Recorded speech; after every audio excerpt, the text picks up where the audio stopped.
There are people walking among us who look like friends, speak like mentors, even love like soulmates, but their presence leaves you hollow, anxious, off balance, not because you're weak, but because they feed on your energy.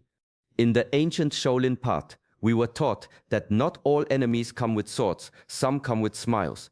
These are not ghosts or myths, these are what I call human demons, people who carry the spirit of destruction without even knowing it.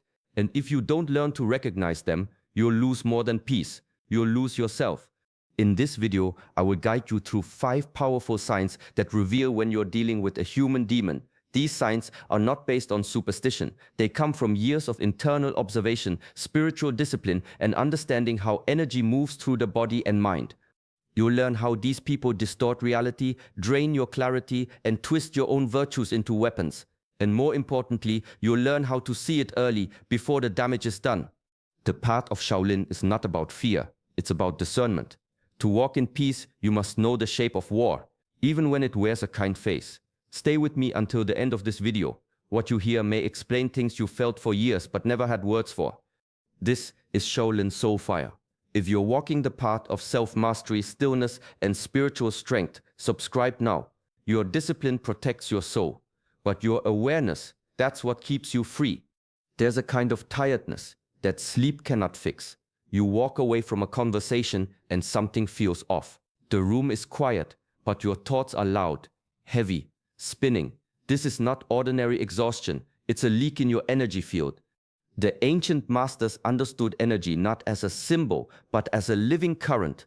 It moves through your breath, your spine, your voice. In Shaolin training, we learned not just how to generate energy, but how to contain it, how to stop it from spilling into places where it doesn't belong. But here's the danger.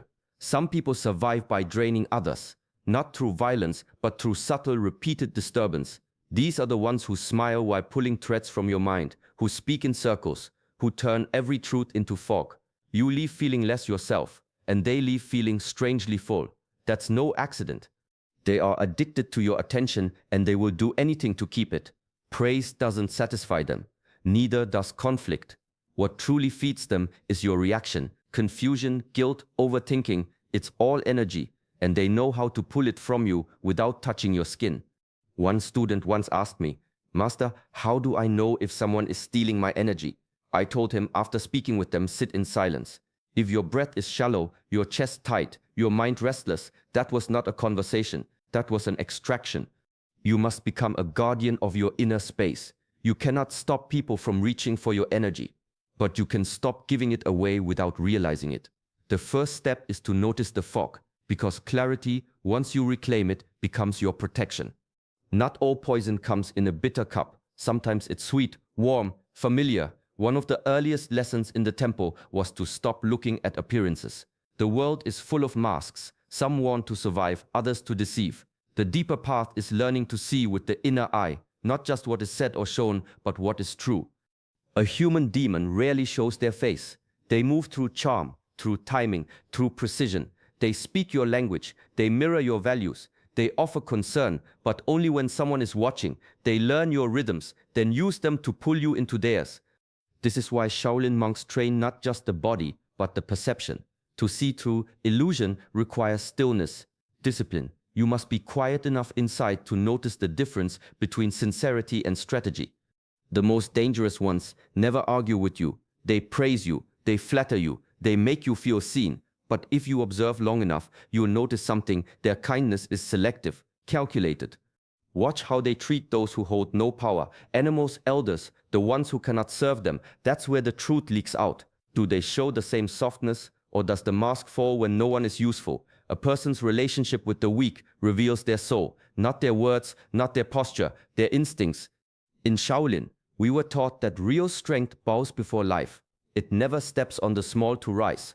The one who needs to belittle others, manipulate innocence, or dominate silence is not strong. He is hollow, and he hides that hollow place behind performance. To master yourself, you must also master your seeing. Because when the illusion breaks, the danger is no longer hidden. And when it's no longer hidden, it has no power over you. There's a quiet kind of harm that doesn't break things. It bends them, slowly, gently. So gently, you don't even notice it's happening. It begins with trust. You open your heart. You offer patience. You give without asking anything back. And at first, it feels right, natural, even noble. But some people don't see your kindness as sacred. They see it as a tool. They study your consistency, your loyalty, your silence, not to honor it, but to use it. Your discipline becomes their safety net. Your forgiveness becomes their license. Your peace becomes their hiding place. They don't need to shout or strike. They just keep taking bit by bit, like water soaking into wood, not with force but with time. And soon, what once held shape begins to soften, swell, crack. You wonder why your center feels unstable, why your breath is tight, why your strength no longer feels like yours. This is the erosion, not of your character, but of its clarity. In Shaolin thought, discipline is not just about effort, it's about guarding what is sacred within you. Loyalty must serve truth, kindness must serve wisdom, otherwise they become weapons in the wrong hands. The mind must stay awake, even while the heart stays open. Mindfulness is the shield. It's what allows you to feel the first signs of rot, not when things break, but when they begin to drift, when your yes becomes too automatic, when your silence becomes avoidance, when your strength starts to feel like submission. In that moment, awareness becomes your sword, and the erosion stops. Because no one can twist what you refuse to abandon. Some wars are not fought with fists. They're fought in silence, behind words, in the spaces where doubt grows. A human demon doesn't always want to hurt you. They want to own how you see, how you think, how you feel. They want to sit at the center of your mind and rearrange the furniture. Bit by bit, you stop trusting your memory, your instincts, your body signals. You begin to second guess what you know is real. This is not an accident, it's a strategy, one of the oldest forms of control. If they can distort your clarity, they don't need to control your actions. You'll do it yourself. In Shaolin, clarity is not optional. It's power. It's survival. Without clarity, you cannot master movement. You cannot choose the right moment to strike or the right moment to be still. The same applies in life. When someone clouds your vision long enough, you lose the ability to navigate. They'll say it didn't happen, that you're too sensitive, that you misunderstood. Not because they believe it, but because if you believe it, they win. And the most dangerous part, you begin to gaslight yourself. You replay the moment, you search for fault, you lower your voice, you shrink. This is how people become ghosts while still breathing. But clarity can be reclaimed. Stillness brings truth to the surface. When you sit with your breath and return to your own rhythm, the spell begins to break. You remember what you saw, what you felt. You stop seeking permission to believe yourself. And when that happens, when your clarity returns, the illusion falls, because the lie only works as long as you abandon your own vision. Once you stop doing that, they can no longer reach you. Some people don't flinch when you're in pain. They watch, they wait, and somewhere behind their silence, something in them settles. It's subtle, but it's there. Your sadness makes them feel powerful. Your confusion makes them feel wise. Your collapse gives them comfort because it confirms what they secretly believed, that they are above you, that your suffering is deserved or useful. This is not just cruelty, it's parasitic energy. It doesn't chase, it waits. It thrives, not on chaos, but on emotional harvest. The more you break, the more it feeds. In the Shaolin tradition, compassion is not weakness, it's the highest discipline. A true practitioner feels the pain of others as a call to presence, not superiority. When someone winces at another's wounds, it's because they remember their own. But when someone smiles at your tears or softens at your despair, that's not compassion, that's hunger. These people don't always attack. Sometimes they sit close, offering just enough comfort to keep you near. Not because they care, but because your pain keeps you small. And as long as you're small, they don't have to face their own emptiness. The old masters said demons don't always strike. Some of them study, some of them listen. But their heart is cold. Their stillness is not peace, it's control. One way to see the truth: speak your joy. Watch how they react. If your healing makes them distant, if your confidence makes them irritated, if your light makes them shift, you've seen it. The mask slips, and once you see it, you cannot unsee it. The discipline path teaches you to protect your energy, not just from violence, but from the quiet hands that drain you with a smile. Because peace is not just about removing noise. It's about removing those who rejoice in your suffering. Silence is not the absence of sound. It's the return to yourself. In Shaolin practice, silence is sacred. Before movement, there is stillness. Before speech, breath. Before action, awareness. Everything begins there and ends there. It's how the mind becomes clean, how the spirit aligns. But some people fear silence, like a wound they don't want to look at. They cannot sit still. They cannot let things be quiet. So they fill the space with noise, arguments, opinions, endless stories that go nowhere. And if you stay close long enough, you begin to forget what quiet feels like. This isn't by chance. A demonic person, even without knowing it, disrupts your stillness on purpose, because stillness gives birth to sight, and once you see them clearly, you won't stay. So they keep you spinning, distracted, reactive. They create little fires, emotional, mental, spiritual, and make you believe it's your job to put them out.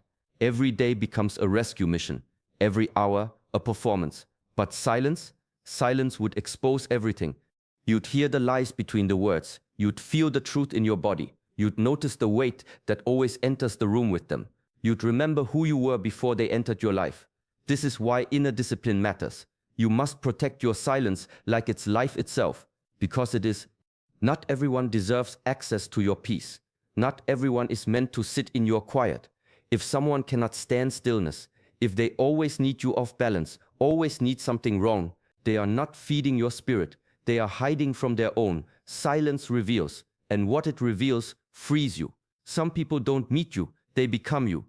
They listen carefully. They notice what moves you, what words you use, what future you dream about, and soon it feels like you found someone who understands your soul, the same values, the same rhythm, the same path. But something isn't right. Not quite. It's too perfect, too fast, too rehearsed. What you're sensing isn't resonance, it's mimicry. In the ancient part, students were warned not just of open enemies, but of the ones who reflect your light back at you, not to honor it, but to use it. These are not companions.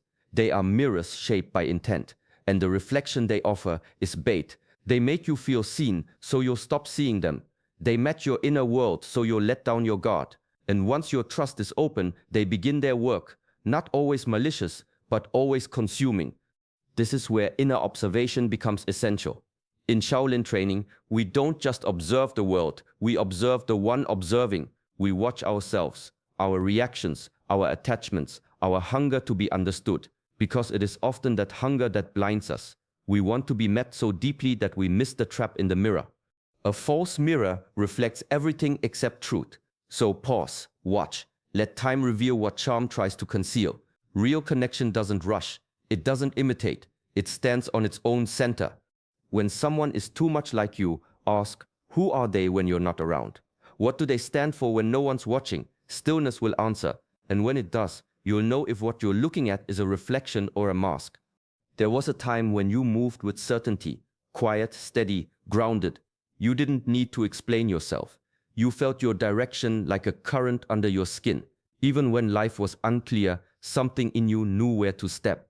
But now, hesitation. You question your choices, your words, even your instincts. You pause before speaking, afraid you might be wrong. You wonder if you're too much or not enough. You replay conversations long after they're over. This is not what growth feels like. Growth humbles you.